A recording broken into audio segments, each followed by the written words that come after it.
199. We've been talking about God's favor in our life, and we're pulling God's favor into our life, and we're living in his expectation that we do this. We're living in the expectation that we've been talking about, that he prepared the road or path for us to go down and sit in. And it's only us who veer off the path, because he's already prepared a place where he wants to put and give us his favor. So favor is released through boldness. Favor is released through boldness. Verse today is, let us approach God's throne with grace and confidence. Let us approach God's throne with grace and confidence. The verse today is Hebrews 4:16. Let us approach God's throne with grace and confidence, so that we, let me make sure you can see the whole thing here. There we go. So that we may receive mercy and find grace to help us in our time of need. Father, we come to you boldly today, trusting that your favor meets my courage. I have the courage to ask for favor. I have the courage to expect favor. I have the courage to speak favor into my life. And I want that courage to meet what you would have for us. And I want to trust that you are directing my path.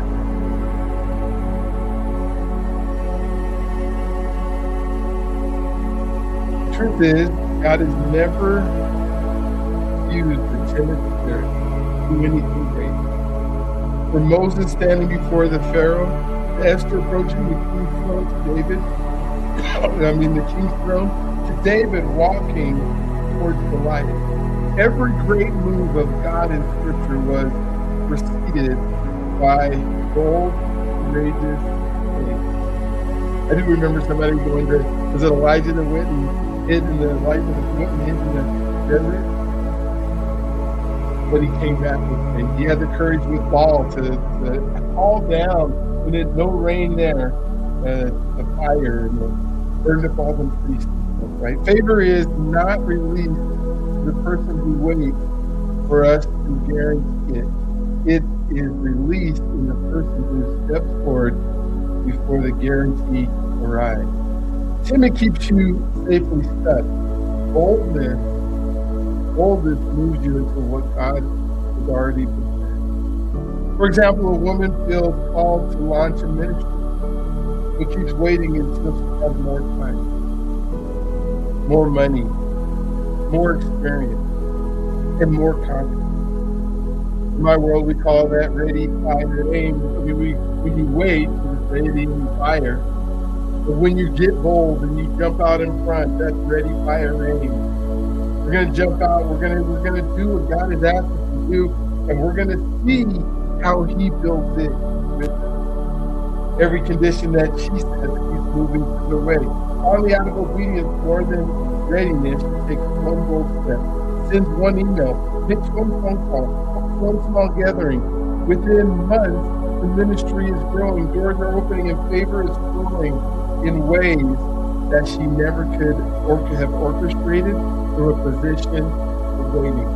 And I ask you today, what are you waiting for? What is it that you get through the day and you go, well, tomorrow? You know, that day that is never on the calendar is someday. The day that's often is Monday, Tuesday, Wednesday, Thursday, Friday, Saturday, Sunday.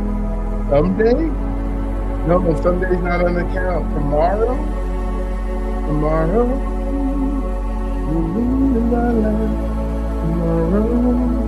Yeah, no, not tomorrow. When I thought about today, just tomorrow. Yeah, you guys know the song, right? The ministry is growing, doors are opening, and favor is flowing. You never could have orchestrated the position. So the story that I can trace, every significant breakthrough, not just one, not just two, every significant breakthrough in my life, back to the moment of boldness, I can trace back. I can go back to moments of boldness that felt completely unreasonable at the time. A phone call that I almost did not make. the room I almost did not walk into, the idea I almost did not pick, and yes, things I almost said no to. The places and things that I'm willing to go, the places that I will try out, the things that I'm willing to fail in order to succeed. In every single case, fear was real. Well, anxiety was real because there's a real and present danger, right? And that's something that can hurt you, where anxiety is a belief in an unfavorable outcome. We talk about that so much. And so when I say the fear is real, I should say the anxiety was real. The risk felt significant. The outcome was completely uncertain. The boldness took the step away.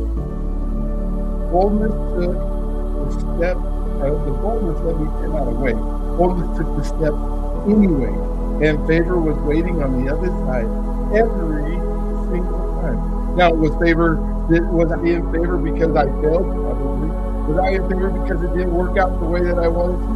Probably. Was I still in favor when it did go right? Absolutely.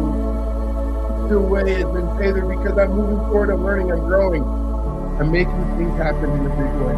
God does not reward the plan, He rewards the step.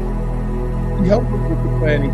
He gives us thoughts and the creativity and the ability to put stuff together. But He rewards the step. So the mind and insight that's happening here, neurologist research on courage shows that bold action, even when fear is present, activates the brain's prefrontal cortex, right? Which is responsible for confident decision making and forward planning. When you act boldly in spite of fear, rather than waiting for fear to disappear. Because fear is not going to disappear. It's going to be there. And you have to act boldly, and I say boldly with a purpose. And your brain begins to rewrite its relationship. Building what researchers call psychological courage. I don't know why they call it that, but it's psychological courage. Every bold step makes the next step easier. Boldness is not just spiritual posture, it is neurological practice that gets stronger every time you choose it. Then that boldness that you took is no big deal. The first time, I don't know if you've ever been repelling.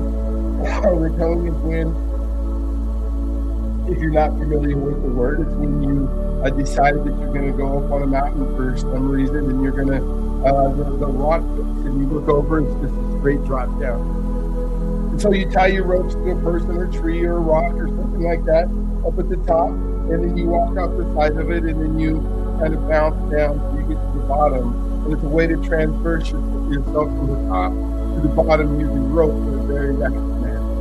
And if you've never done it before, it's actually a fun thing to do, but you can imagine neurologically what happens to you when you are holding the rope and somebody's saying lay on or lay off, and they're saying that they're allowing you to go down.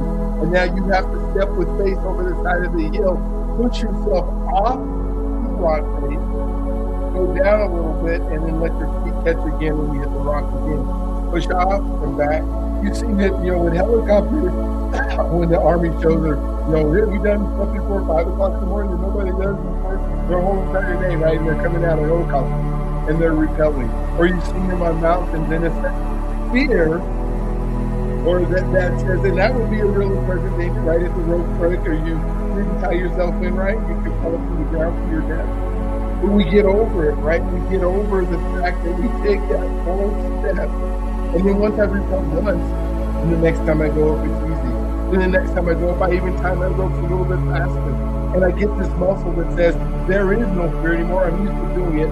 My body knows how to do it. The favor is already released. That is our heart connection today. Boldness is the key that opens it. Invitation of bold step as God may call you toward that what you have been waiting, still ready. Identify the bold step you have been delaying today, not tomorrow, not next week. Take concrete action toward it. Send an email, make a call, say yes, let boldness lead, and trust favor. Father, I come boldly today. Remove every spirit of timidity timidity. Yes, you know the word I'm saying. Being timid, right? And replace it with the courage, faith, and move mountains. We will say to our mountains, move, and they will. Help me take the steps you have been calling me to take, trusting that your favor is already waiting on the other side. Blessing today is may boldness rise up in you today. So powerful that every door God prepares for you open. Every door that He prepared for you is open wide, and the favor meets you on the other side of every step you take, every place you go, everything that you do. Reflection question for today: where's Timothy? Be keeping you from stepping into what God has already prepared? What bold step are you going to take today that you have been delaying? And how has boldness unlocked favor in your life? And so I'm gonna put these in the chat for you right now. Put it in the chat. Whoop. There we go. It pops in there. And now let's truly take. I need to turn that down. I'm sorry. I had that music got probably pretty loud today. Now let's live it. The favor is already released. The door is already prepared, and God has already gone before you. Now it's your turn to move. Take a bold step today. Not because, there we go. Not because fear is gone. Not because the guarantee has arrived, but because a bold God deserves a bold people, and favor always meets courage on the other side. All right, as we